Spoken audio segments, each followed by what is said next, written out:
How did a harsh land, covering only 342,000 square kilometers with rugged terrain, become the cradle of a nation's most enduring legends? That land is Rajasthan, India's largest state, shaped by the shifting sand dunes of the Thar Desert. For centuries, it was known as Rajputana, a name burdened by fragmented kingdoms and endless bloodlines. Today, we call it Rajasthan, the Abode of Kings, a name signifying a unified, sovereign identity.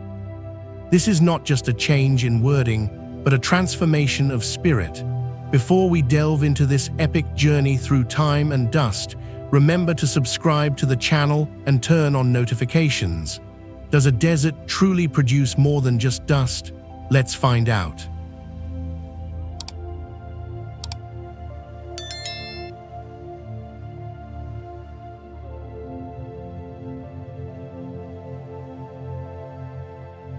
The history of this land begins long before the first king ever wore a crown. Deep in the arid plains, at sites like Kalibangan and Balathal, archaeologists have unearthed the bones of the Indus Valley civilization. These ruins prove that what is now a desert was once a lush basin for sophisticated urban life. Vanished river systems once nourished cities that rivaled any in the ancient world. When these waters dried up, the cities did not just disappear, they evolved into the Vedic kingdoms like Matsya. These ruins are not monuments to failure. They are evidence of a humanity that refused to be erased by the changing climate.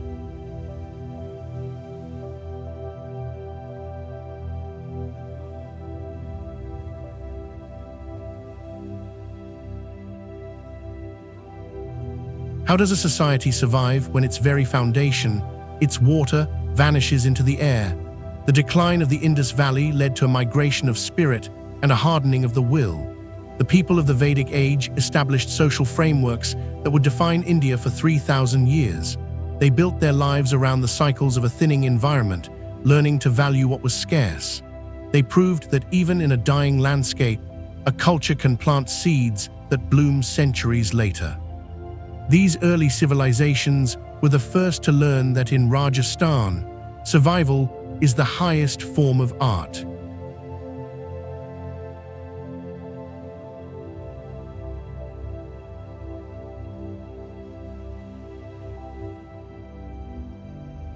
Between the 8th and 11th centuries, a new power rose to protect the gates of the subcontinent. The Gurjara Pratihara dynasty became the Western shield, standing firm against the tide of Arab invasions. They turned the jagged Aravalli Mountains into a natural fortress that no foreign cavalry could easily breach. Even the chroniclers of Baghdad spoke of their power with a mixture of fear and respect. This era was defined by the realization that a civilization is only as strong as its borders. The Pratiharas did not just fight, they built, leaving behind a legacy of architectural growth that mirrored their military strength.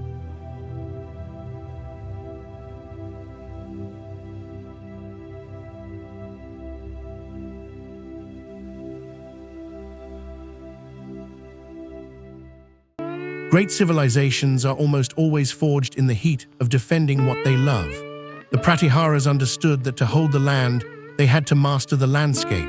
They utilized the high passes and the narrow valleys to neutralize larger armies. This was a time of cultural blooming under the shadow of the sword. It taught the people of the region that peace is a luxury bought with constant vigilance.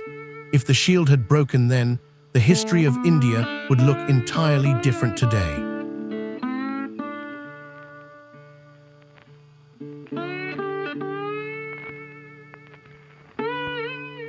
By the medieval era, the land belonged to the Rajputs, a class of warriors who lived by a code of honor that often outweighed survival itself.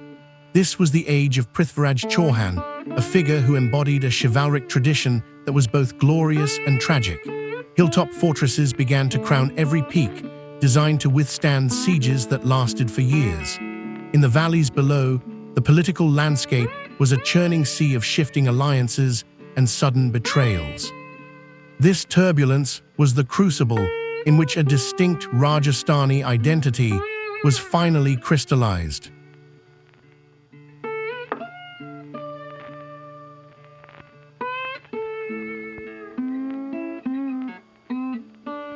What is the price of a conviction that land is worth any sacrifice?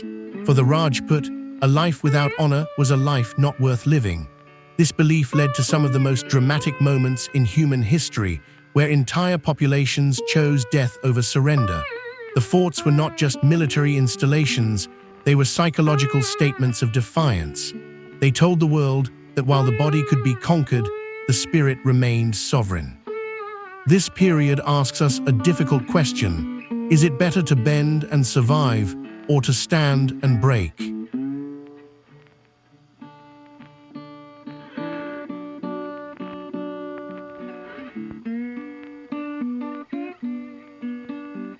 The arrival of the Mughal Empire introduced a new, more complex political calculus.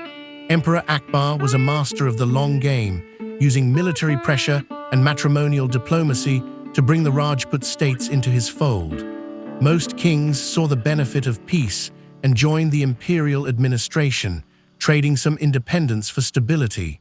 However, the kingdom of Mughal refused to play the game. Maharana Pratap chose a life of exile in the deep forests over a comfortable submission to the Mughal throne. He famously ate bread made of grass while living among the tribes, a king without a palace, but with his dignity intact.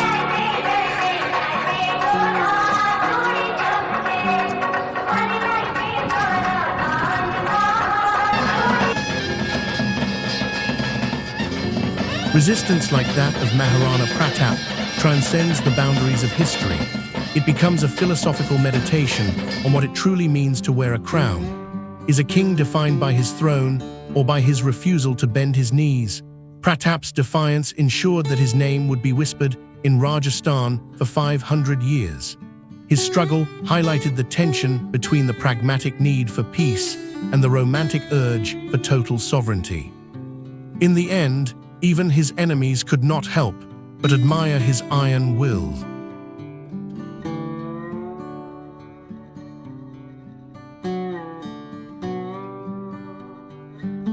The death of the Mughal Emperor Aurangzeb in 1707 left a power vacuum that briefly promised a Rajput resurgence. However, the dream of a unified Rajasthan was undercut by internal rivalries and ancient grudges. Instead of rising together, the kingdoms fought each other, allowing the Maratha Empire to fill the void.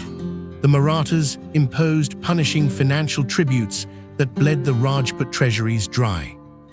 Once mighty dynasties found themselves trapped between a crumbling Mughal order and aggressive new powers closing in from the south.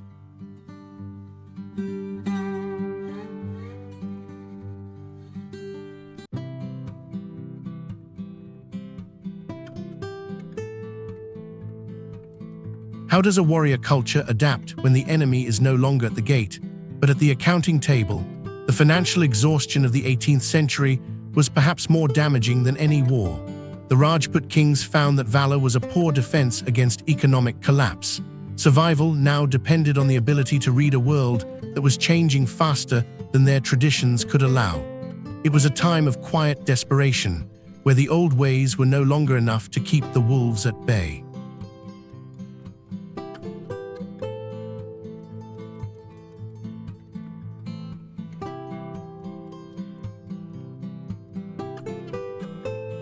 By the early 19th century, the era of the sword was coming to an end. The Rajput rulers turned to the British East India Company, signing treaties that traded their external sovereignty for internal protection.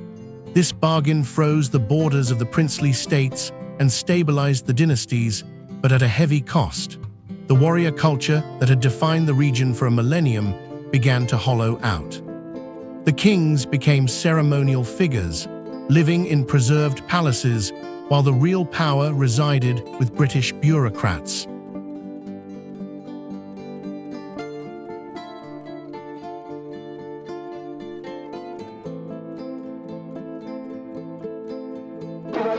This period can be seen as a quiet twilight for the old world.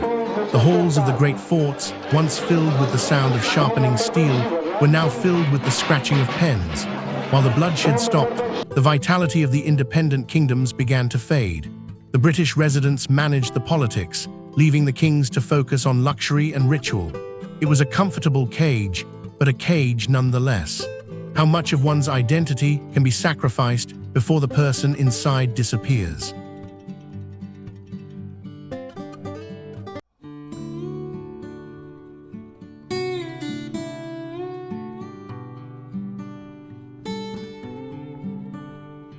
To understand Rajasthan, you must understand the Aravalli Range, the ancient spine of the state.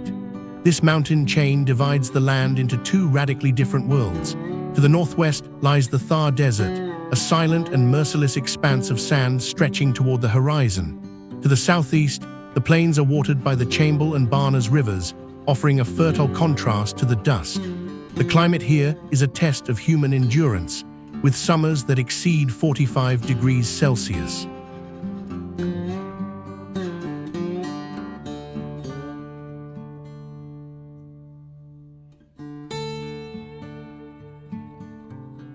In this land, nature is not a backdrop, it is the primary author of the story. The extreme temperatures and the lack of rain have dictated everything from the thickness of the walls to the types of crops grown in the fields.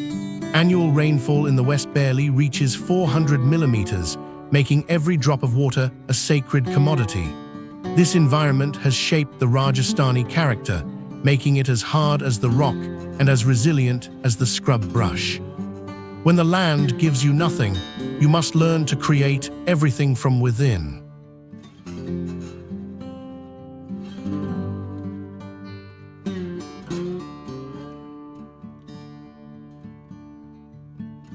Against all odds, this landscape is teeming with life that has adapted to the edge of the possible.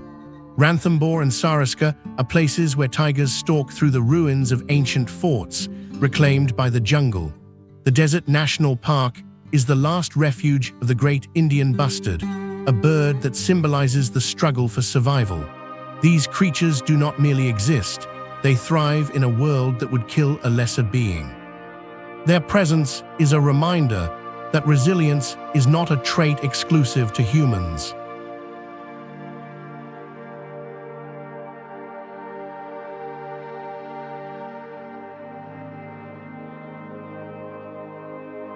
Coexistence of wildlife and ancient architecture creates a hauntingly beautiful reality.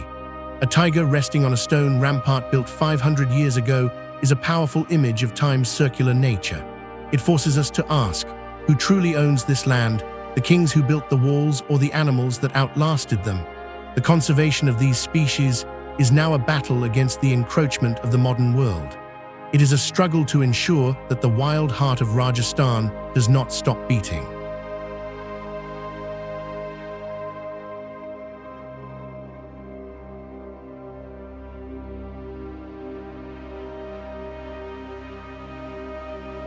Rajasthan's economy was traditionally anchored in the earth, through wool, oilseeds, and mineral wealth. The white Maharana marble that was used to build the Taj Mahal is still quarried from these hills today. However, the most dramatic chapter of the state's economic story is currently being written in the sky. The Bhadla Solar Park, recognized in 2020 as the world's largest, has changed the game. The desert's most punishing feature, its relentless and scorching sun, has been transformed into its greatest resource.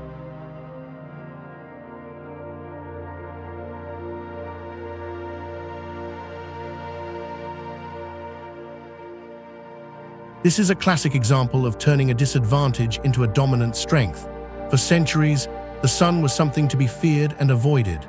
Now, it is the engine of a green revolution that powers millions of homes. This shift from mining the earth to harvesting the sky represents a fundamental change in the state's trajectory. It proves that with the right technology, even a wasteland can become a powerhouse. What other secrets is the desert hiding, waiting for us to find a way to use them?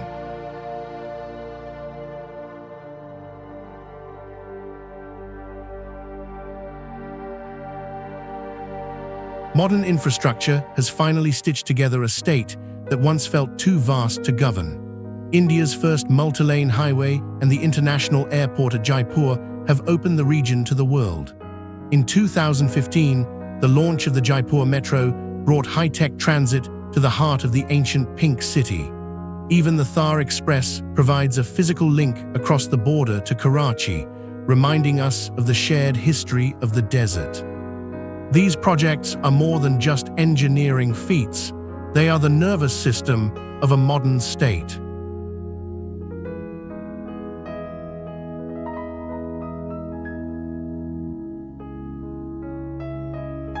How does a society maintain its soul while moving at the speed of the 21st century? The integration of Rajasthan into the global economy has been rapid and transformative. The distance between the remote desert village and the global marketplace is shrinking every day. This connectivity brings opportunity, but it also brings the challenge of preserving what makes the region unique. Rajasthan is no longer an isolated kingdom. It is a vital organ in the body of a rising India.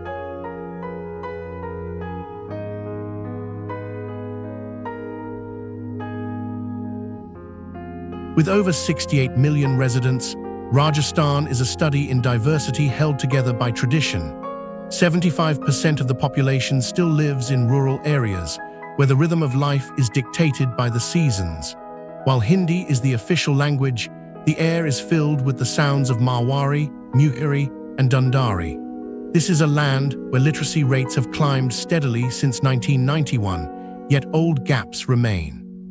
The warmth of the people stands in direct contrast to the cold austerity of the landscape they inhabit.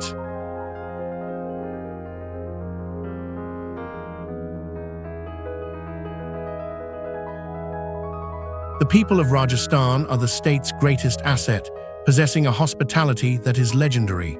They have learned that in a harsh environment, community is the only thing that ensures survival. This social fabric is layered with history, religion, and a deep respect for the ancestors. Yet, as the youth move toward the cities, the old ways are being tested like never before. Can the village traditions survive the lure of the digital age?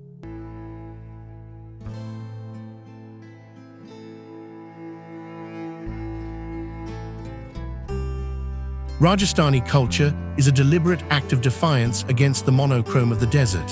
When the land is brown and grey, the people dress in the most vibrant reds, oranges, and yellows. The cuisine, like dal bati churma, was engineered to last for days in the heat without spoiling. Every craft, from block printing to blue pottery, is a way of turning raw materials into something beautiful. Dance forms like Ghoomar and Kalbelia carry the rhythmic energy of a people who refuse to be silenced by the wind.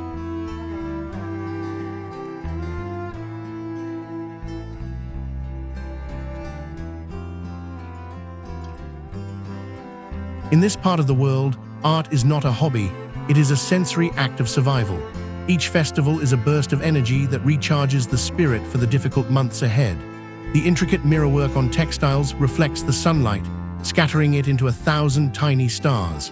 This culture teaches us that joy is a choice we make, regardless of our circumstances.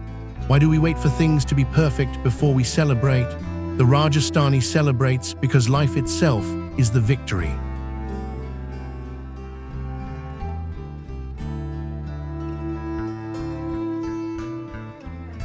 The forts and palaces that once served as machines of war are now the pillars of a massive tourism industry. Nearly 46 million domestic and 1.5 million foreign visitors travel here every year. They come to see the pink sandstone of Jaipur, the serene lakes of Udaipur, and the golden fortress of Jaisalmer. This industry sustains millions of people, from high-end hoteliers to local artisans and guides. The legacy of the kings has been commodified, but it has also been saved from ruin.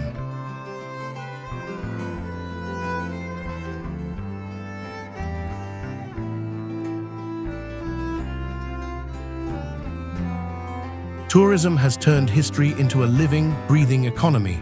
It ensures that the ancient skills of masonry and painting are passed down to new generations.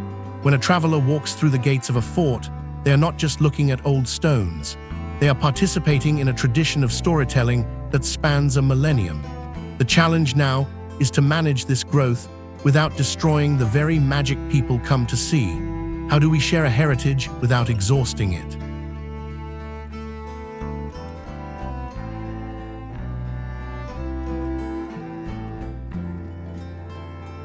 As we look back at the journey of Rajasthan, the opening paradox is finally resolved. The hostility of this land was never a curse, it was the very engine of its greatness. Every hardship faced by the people here only added another layer to their resilience. Today, each new solar panel and each newly educated child adds a fresh line to a narrative that is still being written. Rajasthan does not endure in spite of its contradictions, it endures because of them.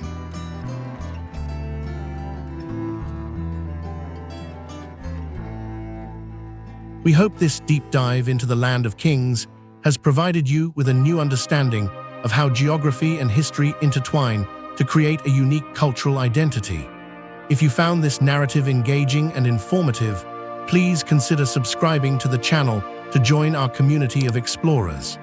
Your engagement through likes and comments helps us reach more people who share a passion for the world's most profound stories. Thank you for traveling with us through the sands of time, and we look forward to seeing you in our next exploration of the human spirit.